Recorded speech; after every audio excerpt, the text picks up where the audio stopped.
दी banking guru YouTube channel में आपका स्वागत है।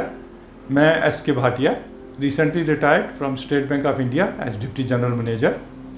हमारे बैंकिंग गुरु चैनल का ऑब्जेक्टिव है कि फाइनेंशियल्स और बैंकिंग रिलेटेड मैटर्स पे हम बड़े ही सिंपल तरीके से आम जनता के लिए प्रोग्राम, छोटे छोटे प्रोग्राम बना के आपको बता सकें।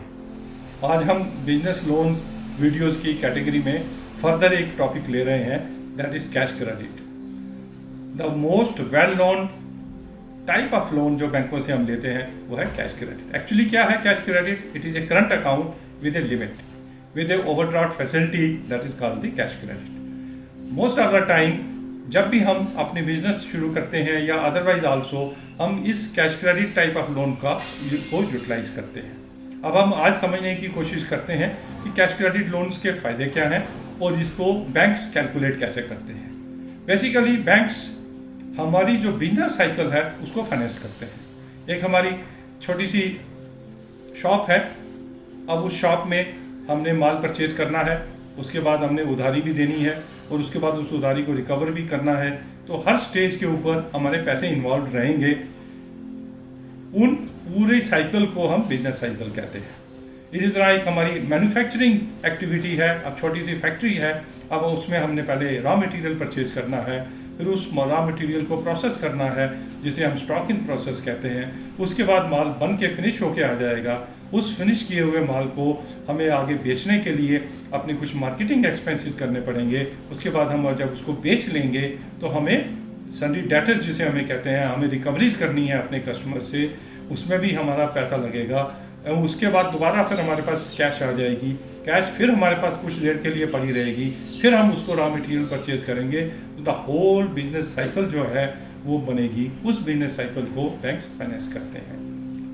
अब कुछ लोग ये सोचते हैं कि जितना मर्जी हम रॉ मटेरियल परचेज कर लें, जितना मर्जी फिनिश गुड्स या बुक डेट्स हम लेके चलें, बैंक उसको फाइनेंस कर लेगा। ऐसा नहीं होता है। बैंक्स आपकी रीजनेबल बिजनेस साइकिल को फाइनेंस करते हैं। अब ये reasonable business cycle different industry में डिफरेंट रहती है। एक अगर जनरल बात करें तो तकरीबन 1 महीने का रॉ मटेरियल, 15 दिन का स्टॉक इन प्रोसेस, 1 महीने का फिनिश गुड्स, 2 महीने या 3 महीने के सन्डी डेटर्स और 1 महीने की कैश लेके अगर हम चलते हैं तो ये पूरी बिजनेस साइकिल जो है एक हमारा टोटल हमारा रिक्वायरमेंट कंसिडर करती है, रिक्वायरमेंट बनाती है कि हमें कितना पैसा चाहिए पूरी एक बिजनेस साइकिल को कंप्लीट करने के लिए। एक और तरीका रहता है अपनी टोटल रिक्वायरमेंट को अंडरस्टैंड करने के लिए, जो बैंक भी फार्मूला लगाते हैं। आपकी टोटल जितनी सेल्स है उसका 20% आपका रिक्वायरमेंट बन जाता है। मीनिंग देयर बाई कि आप एक साल में अपनी टोटल पैसे को 5 बारी रोटेट करते हैं तो आपकी बिजनेस साइकिल जो है वो 20% आती है। 100 रुपये की आपने सेल की, इसका मतलब है कि आपकी वर्किंग कैपिटल की रिक्वायरमेंट तकरीबन 20 रुपये की है। अब उस 20 रुपये में भी बैंक्स जब लोन सैंक्शन करते हैं तो वो एक्सपेक्ट करते हैं कि तकरीबन 25% आप अपना मार्जिन लेके आएँ, मतलब आप अपना पैसा लगाएं अपने करंट एसेट्स में। ये टोटल सारा करंट एसेट्स है। फिक्स एसेट्स रहते हैं, हमारी फैक्ट्री, हमारी मशीनरीज फिक्स एसेट्स रहती हैं। करंट एसेट्स रहते हैं, ये हमारी जो बिजनेस साइकिल रहती है ये करंट एसेट्स रहते हैं। अब with in that also different तरह के मार्जिन्स बैंक्स अप्लाई करते हैं रॉ मटेरियल पे, स्टॉक इन प्रोसेस पे, फिनिश गुड्स पे और रिसीवेबल्स पे। जनरली रॉ मटेरियल पे 25%, फिनिश गुड्स पे 25% और रिसीवेबल्स पे तकरीबन 40% का मार्जिन बैंक ट्रीट करके चलते हैं, ताकि उसके हिसाब से वो हमारे बिजनेस की रिक्वायरमेंट कैलकुलेट करके एक लिमिट फिक्स करते हैं। अब विद इन दैट लिमिट हमें अपना कैश क्रेडिट अकाउंट चलाना होता है, उस लिमिट में ही हमें ऑपरेट करना होता है।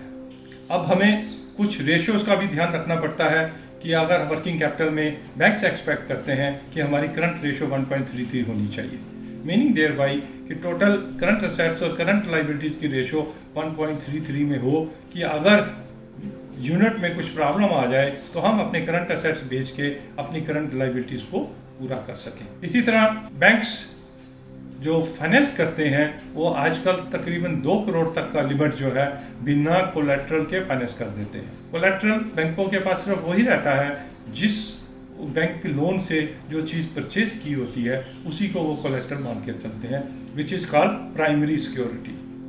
अब आपने बैंक का लोन लिया, उस लोन से आपने रॉ मटेरियल परचेज किया, फिनिश गुड्स बनाए, रिसीवेबल्स बन गए, ये सबको मिला के एक प्राइमरी सिक्योरिटी बन जाती है। लेकिन उसके लिए हमें अपने लोन्स को कवर कराना पड़ता है, CGT SME जो स्कीम है उसके अंडर कवर करना पड़ता है।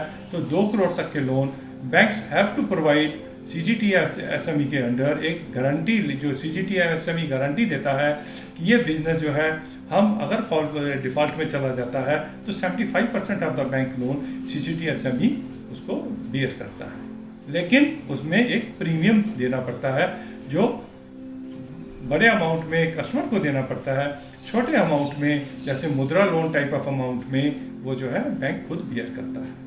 अगर आपकी रिक्वायरमेंट 10 लाख तक की है तो आप ऑनलाइन अप्लाई करके 10 लाख तक का मुद्रा लोन भी ले सकते हैं। एंड मुद्रा लोन में जो मार्जिन भी है वो 10% रहता है, 25% नहीं रहता है। डिफरेंस बिटवीन एक टर्म लोन लेने और कैश क्रेडिट का डिफरेंस ये रहता है कि टर्म लोन में आप 1 टाइम उसमें से विड्रॉ कर सकते हैं और वो दोबारा आप उसको यूज़ नहीं कर सकते हैं। वेयरएज कैश क्रेडिट के केस में आप जितना पैसा जमा करवाएंगे उसमें से निकाल भी सकते हैं।